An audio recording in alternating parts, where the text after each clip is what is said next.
Assalamu alaikum dostlar, қалайсыңдар? Сендермен мен әбеке Дремлига Соккер енді көріспегенімізге уже бір жарым жылдай уақыт болып қалыпты. Ендеше енді видео шықпай қалды, сондай уақыт болды. Енді көбісінде қазір сұрақ бар шығар, әбеке Дремлига Соккер неге жоғалып кетті, ол қайда кетті деген сұрақтар болса, қазір осы видеода жауап беретін боламын. Ендеше біз видеоны бастаймыз. Ал енді шынымен де біз көп уақыт жоғалып кеттік. Ал енді оның бірінші себебі, мен осы YouTube каналымның, қазіргі каналымның құпия сөзін ұмытып қалған болатынмын. Содан кейін менде желание кетіп қалған болатын. Ал екінші себеп, кәдімгідей ойыннан жалығып кеттім. Енді шынымен де бір видео түсіру үшін өте көп уақыт қажет, тіпті оны қызықты етіп шығару үшін де енді көптеген жұмыс жасау қажет.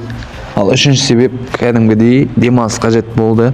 Мен қайта енді YouTube каналымды қайтардым. Енді қарап отырсам, менің соңғы видеом осы 2024 жылы жаңа жылдың қарсаңында шыққан сияқты. Енді нақты білмеймін, ал енді мені танитын динозаврлар бар ма, соны білгім келеді. Енді танитын болсаңыздар комментарияға жазып толтырып кетіңіздер, мен сені танимын деп. Ал енді қайтадан видео бастау үшін маған қолдау қажет. Осы видеоны барынша лайк басып, Дремлига ойнайтын ағайын, туыс, бауыр, көрші, жекжат бәріне таратып шығыңыздар. Осы видео енді көптеген қаралым жинаса, осы Дремлиганы қайта бастап көптеген видео шығарамыз. Аптасына 2-3 видео или одан да көбірек. Ал енді бәрі өздеріңіздің қолдарыңызда. Енді қазір өзімнің ойнап жүрген аккаунтыма қысқаша ғана обзор жасамас бұрын трансферден мен бана бір агент бар екен көріп қалдым. Енді осындай ретке агентті ашып, жай ғана видеоны қыздыра түсек.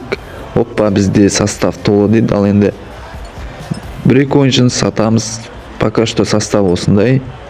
Енді заменада бізде оппа вот көк ойыншыны сатамыз. Енді бізге нападающий қатты қажет емес, тіпті көп нападающий. Енді осыны сатып, осы ретке агентті ашып көреміз. Бізге бұл жерде енді қатты жақсы ойыншы түсетіні анық, себебі бұл золотой агент емес. Ал енді бізге оппа қақпашы бет, бізге как раз қақпашы қажет еді, италиялық екен. Енді Италиядан тек мен Доннаруманы танимын және Буффон танимын, бірақ екеуі де қазір Доннарума бар шығар, бірақ Буффон жоқ екенін өздеріңіз білетін шығарсыздар. Әрине реакция 77 дейді. Енді бұл Карнесечи дейді. Енді бұл қақпашыны көрген шығармын, бірақ қатты танымайды екенмін. Ал енді видео осындай кішігірім ғана болды. Ал ендеше лайк, қолдау бәрін аямай көрсетейік. Келесі видеоны тезірек шығаратын боламыз. Ал ендеше достар, қош сау болыңдар. Сендерді көргеніме қатты қуаныштымын. Ал ендеше келесі видеода кездескенше.